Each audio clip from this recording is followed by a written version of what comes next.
The story begins with the Watcher, solemn and heavy-eyed, preparing us for the collapse of the Marvel Universe. He speaks directly to the reader, guiding us into the tragedy he's about to unfold. In an instant, we're pulled to the Baxter Building, home of the Fantastic Four. Chaos has already erupted. Sue Storm cradles her husband Reed Richards in her arms as life drains from him. His final words are desperate warnings. The enemy has taken something vital, something they cannot afford to lose. With fading strength, Reed explains he sent their children to the negative zone, the only refuge left where they might be safe. As the building quakes and erupts around her, Sue runs to assess the devastation. She finds Ben Grimm already dead, his massive form broken among the ruins. Her panic rises as she searches, only to discover her brother Johnny locked in a desperate battle. The truth is revealed in the most shocking way. Their assailant is none other than Deadpool. With cruel mockery, he insults Johnny before severing his head in one swift strike. Sue turns invisible, using her powers to gain the upper hand. But Deadpool, unpredictable as always, catches her with stray blood spray, marking her position. Fueled by rage, Sue unleashes a massive energy burst that blows Deadpool's head apart. For a fleeting second, she believes the nightmare is over. But Deadpool doesn't stay dead. His body regenerates, his head reforms, and with a twisted grin, he runs Sue through with his blade, killing her as well.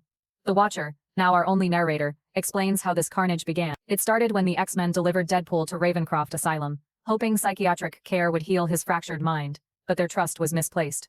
The facility was under the control of Psycho Man, a villain posing as a doctor. Instead of care, he tortured the patients mercilessly. Deadpool endured the torment until something inside him snapped. A new voice wormed its way into his mind, a voice urging him toward destruction. That day, Deadpool slaughtered Psycho Man, burned the asylum to the ground, and resolved to wipe out everything and everyone. The Watcher's recounting is cut short when Deadpool suddenly finds him. It's unthinkable. How could anyone reach the Watcher? The answer: Deadpool wields a device built by Reed Richards, one that allows him to cross dimension. Without hesitation, Deadpool decapitates the Cosmic Observer, promising his massacre is only beginning.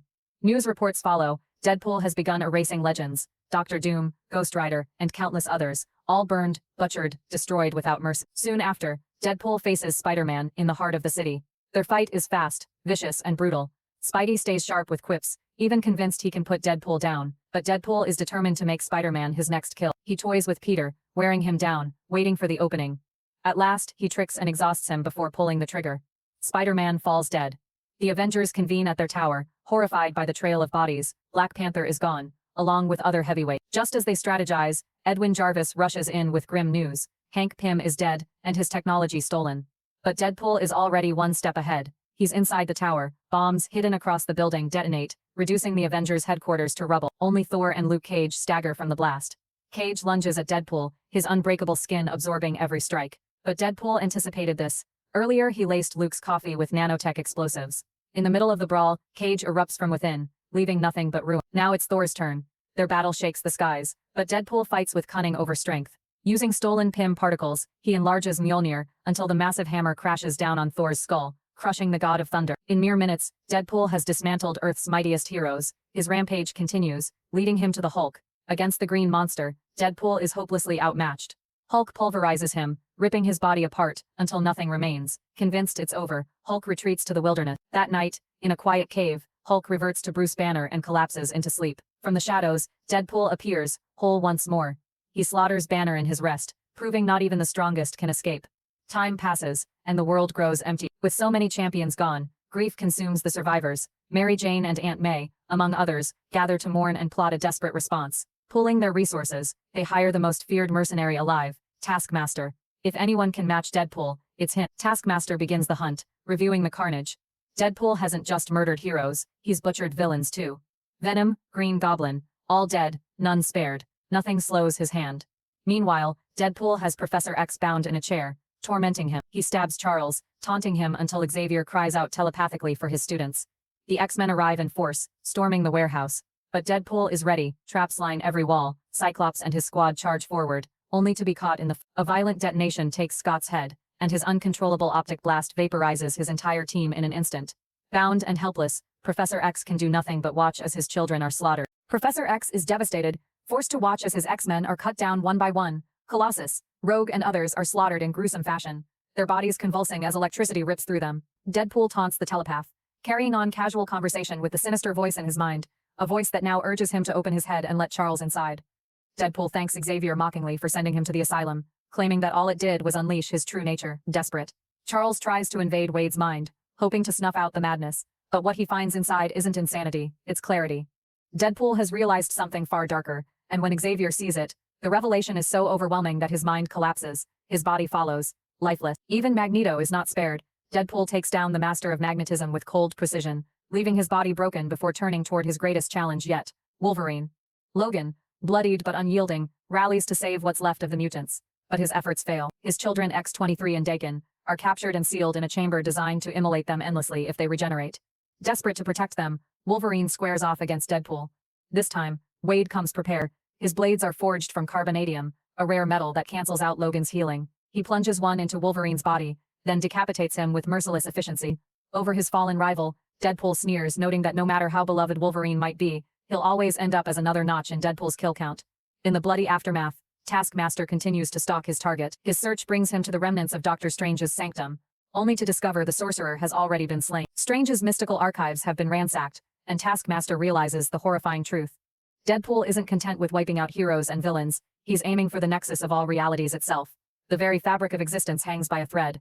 The world spirals into chaos. With Deadpool's rampage unchecked, the remaining heroes and villains begin turning on one another. Riots engulf the cities.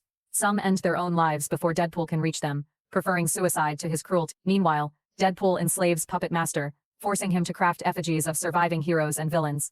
Wade uses these twisted dolls to stage a new wave of murders. At last, Frank Castle, the Punisher, corners Deadpool and unloads his weapons into him. For a fleeting moment, it looks like the nightmare is over, but the corpse on the floor isn't Wade, it's Puppet Master disguised as him. From the shadows, Deadpool forces Frank's own hands against him through the puppets, compelling the vigilante to take his own life. From there, Deadpool ascends further, targeting cosmic titans. The Silver Surfer falls, his power stripped away.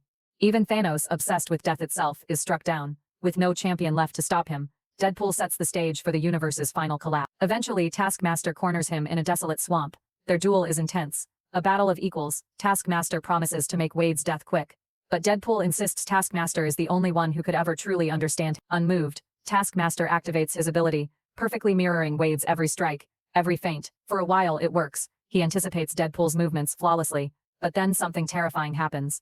The voice in Wade's head starts echoing in Taskmaster's mind as well. Deadpool mocks him, explaining that copying his moves also means inheriting his thoughts. Taskmaster realizes, horrified, that he's becoming infected with Deadpool's twisted perspective. Panic creeps in, and that's when Man-Thing rises from the swamp. Taskmaster's fear consumes him, and when the Swamp Guardian touches him, his body ignites and burns to ash instantly. Now only Deadpool and Man-Thing remain. Wade tells the creature the truth.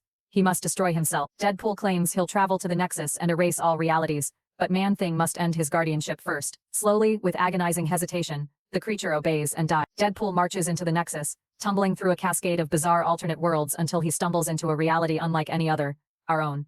Here in a quiet room, a group of comic book writers sit at their desks, tossing around wild story ideas. They're scripting Deadpool kills the Marvel Universe, laughing about insane plot twists and brutal endings. They're in control, or so they think. Deadpool steps out of the shadows, twin blades gleaming, and stalks toward them. He's ready to slice through the creators of his story. But just before the slaughter begins, he turns his gaze outward, toward us, the reader. With a chilling smile, he promises that once he's finished with the writers, he'll come for us next. And with that, Deadpool's massacre is no longer confined to the page. So, if you followed his story this far, don't forget to like this video, subscribe, and remember, Deadpool is always watching.